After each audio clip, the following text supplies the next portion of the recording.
how are you all doing? So many requests for this one. Now if I show you these alus, that should give you a bit of a clue for all of those of you that have been requesting. Alu tikki is what I am making today. So what mum has kindly done for me is boil these potatoes with the skin on. Of course, you wash them beforehand. So you wash them and then you boil them with the skin on. And then when they are a little bit cool, so wait about 20-25 minutes, take the skin off. And now these are ready to mash or grate.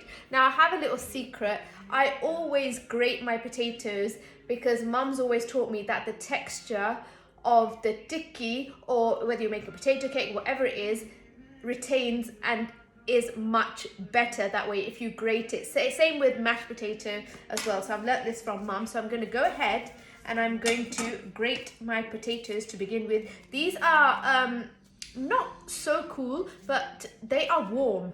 And apparently the warmer they are, the better the texture of your actual tikki. So that doesn't mean they need to be piping hot. That just means if you grate them whilst they're warm, it's better.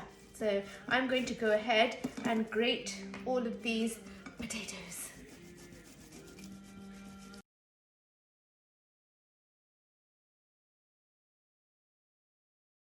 Lovely, fluffy, grated potatoes. Okay, what I want to go ahead and add now, just because I love coriander, I'm going in with a generous amount of coriander. I also want to go ahead and add my chopped green chilies to this. Make these alu tikkis nice and spicy. Now, these alu tikkis are perfect with a chutney and some salad. You could even put them inside like a burger bun and have like an alu tikki burger. You can make an alu tikki chaat out of them. It's really up to you. All I know is that they are absolutely delicious. Okay, I need to go ahead and add my spices. So I'm going to add some coriander powder. I'm going to add some cumin powder. I'm going to add some red chilli into here as well, and just a touch of turmeric. So not too much, just for a little bit of color, and also a touch of garam masala. Now if you wanted, you could add roasted cumin seeds to this, but I've added the powder instead. I'm going to go ahead and add my seasoning now. So some salt into my alu mixture, and also some kasturi methi. Now yes, this is my game changer ingredient yet again. It just gives such a great flavor to these alu tikkis. Delicious herb flavor with the kasturi methi. So what I've done, just put it into the palm of my hands and crush it or break it down as I put it in. Just gonna take the bigger pieces out, okay, and a tiny bit more. Okay, right, I made a mess whilst I did that too. Okay, so everything I need is in there in terms of spices and my seasoning. So all I need now is my binding agent. But before I put my binding agent in, I need to go ahead and give this a mix. So you're just squeezing the mix. Now you might argue, listen, you just grated those potatoes and now you're squeezing, but that grated texture still retains, believe me, well, according to mum. And I've tried and tested it, and I promise. Okay, so just put that in there all together. Everything that's falling off on the side needs to go back in there like this. And now what I just want to do, just because I want to taste it for seasoning. Yum. Slightly over season it because you are going to go in with your gram flour. Wow, that's so yummy. That is wicked. That is really nice. Okay, right, gram flour. Here we go. So this gram flour is going to act as the binding agent. So going in with my chickpea flour. Okay. And now I'm going to mix that up again, just until it's all nice and combined together. So, I mean, if you don't have chickpea flour, you can try this with plain flour. It won't give the same taste, I should say, but will do the same kind of job. Chickpea flour has a unique taste and flavour of its own, and in Alu Tikki, it's essential. Right, that's actually looks really good. Tiny bit more gram flour in there, like this. And just mix it all together. I have my karai heating as well. Now in terms of size, it's up to you what size you want to make these tikkis. It depends. If you're making a chaat like from the tikki, then keep it like an average kind of size where you can put all the yogurt and the tamarind over it. If you're making like little mini tikkis as canapes or something, then you can make smaller ones. Maybe we'll do 2 sizes of this. Let's just see how we go. Right, this is all done. So what I want to do now is just go ahead and change my glass, and then I'm going to be starting to shape. Okay, I've decided to keep these an average size. So, like that big? Okay, right. So what you need to do is, this is some oil here, and you just need to moisten your hands with the oil, like this, or your gloves. Now this works with gloves, and it works just with your bare hand as well, so it's really up to you. So what you're doing is, you're literally shaping your tikki like this.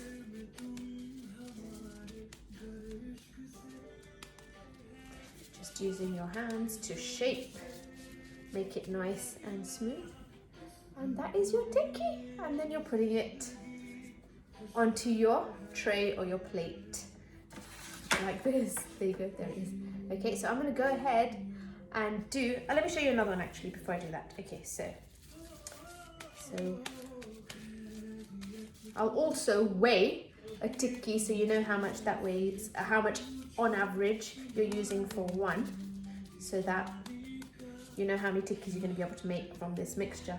In fact, there you go, so that is one more tikki. In fact, I have a ruler here, so in terms of centimetre wise, this is about 8 centimetres. Yeah, about 8 centimetres in diameter, and it looks like this. Okay, now let me go ahead and do all of those.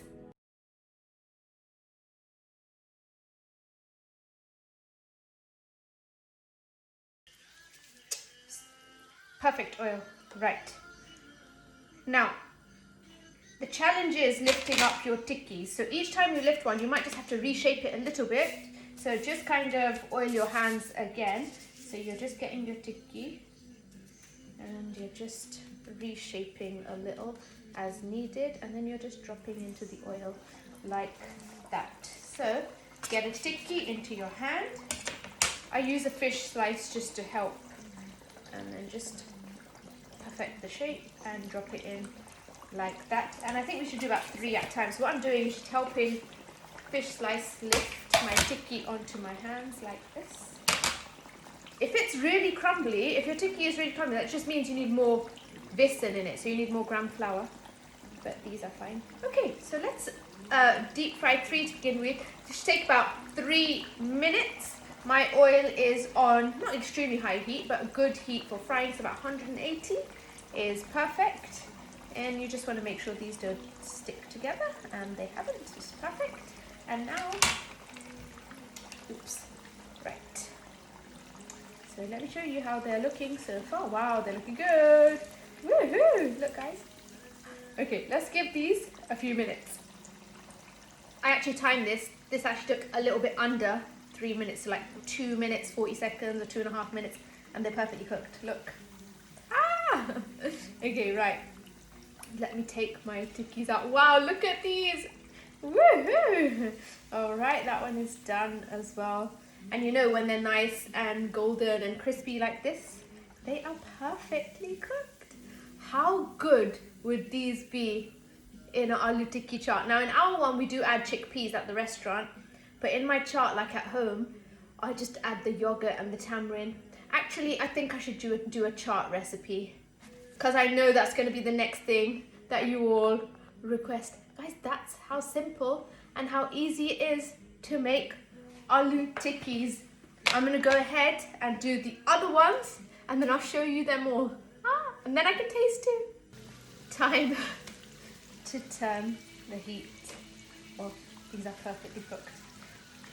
OMG, look at my aloo tikkis.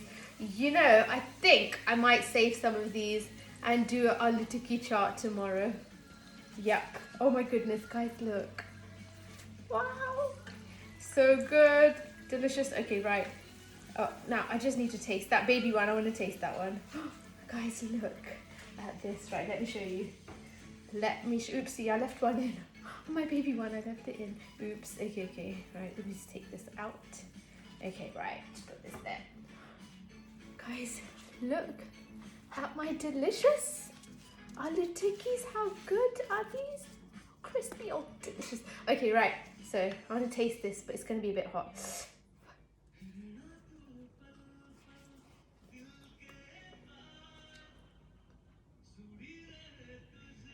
Please, Josh, try these. I hope you have enjoyed my aloo tikki recipe. I definitely need to make a chaat tomorrow. So what I can do is leave these to cool and then refrigerate them. And then tomorrow, just before making up my chaat, I just need to reheat these in the microwave or the oven gently. And then I can get on with my chaat. Guys, in the meanwhile, stay safe, stay healthy. See you soon. Bye.